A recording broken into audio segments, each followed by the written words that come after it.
Comecemos pela noção, pelo conceito, pela definição, melhor dizendo, de ideia.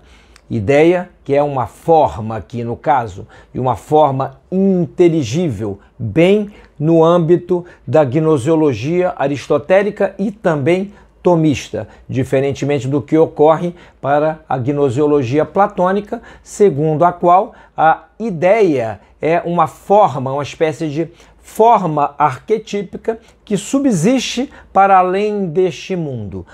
Não vamos tratar disto por ora, nesta breve aula. Então, a ideia ela pode ser no horizonte dessa teoria do conhecimento. Ela pode ter o sentido de conceito.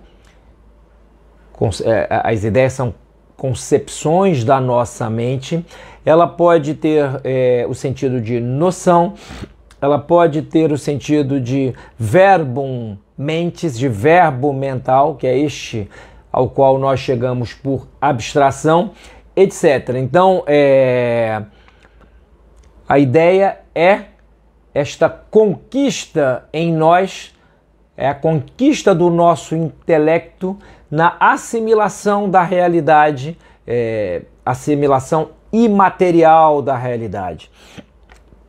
Conhecer em nós é um acidente metafísico e é dificultoso, é um processo. É óbvio que conforme eu salientei, a palavra ordinariamente está pressuposto que extraordinariamente é possível que nós recebamos inteligíveis ou tenhamos acesso aos inteligíveis de uma maneira mais fulgurante, mas isto é, para além da nossa própria natureza, entramos num terreno em que a metafísica, a teoria do conhecimento, elas de alguma maneira tocam a teologia.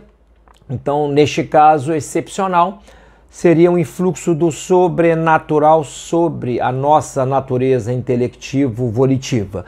Em palavras simples, Deus pode infundir em nós certas verdades para que nós as enxerguemos de acordo com aquilo que Ele quer para a nossa vida, de acordo com os desígnios da sua inescrutável providência. E também, de acordo com esta teoria do conhecimento que tangencia a angelologia, consideramos também que um anjo pode participar ao homem uma ideia. Então, ideia é concepção da mente, ou seja, conceito,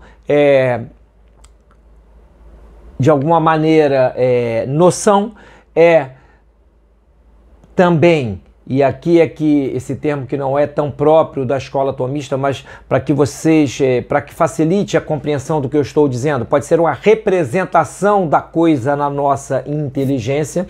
Eu tenho certos pruridos para utilizar o termo representação, porque ele ganha muita força no seio de uma escola que sempre foi combatente do tomismo, que é a escola de Duns Scott, a escola escotista. Então, a ideia é esse conceito. Pois muito bem, quais são os seus dois os princípios de onde ela nasce, digamos assim? De um lado, há um objeto inteligível e, de outro, uma potência inteligente. Então, vamos explicando os termos aos poucos. Tudo quanto tem ser, esta caneca, por exemplo, tem um quantum de inteligibilidade, o que de cara já nos dá a notícia de que entre ser e conhecer há uma conexão profunda. Então, nós somos entes dotados dessas potências intelectivas, dessa faculdade intelectiva, e somos capazes, por abstração, ordinariamente, de assimilar imaterialmente o ser da coisa.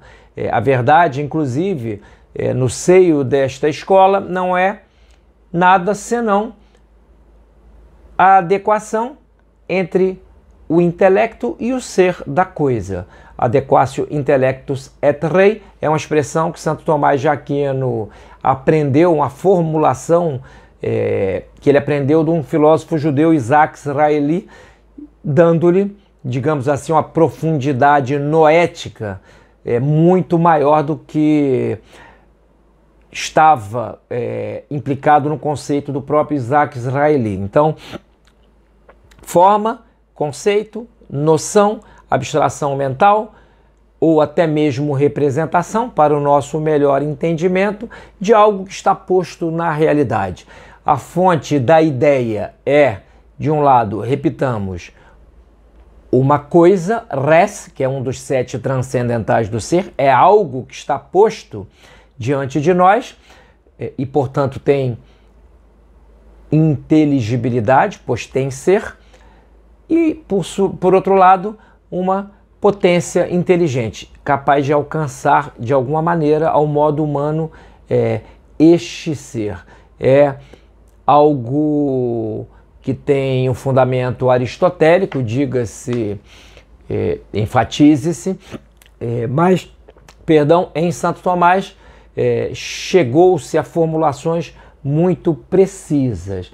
Então, o que eu fiz aqui, eu anotei aqui, apontei.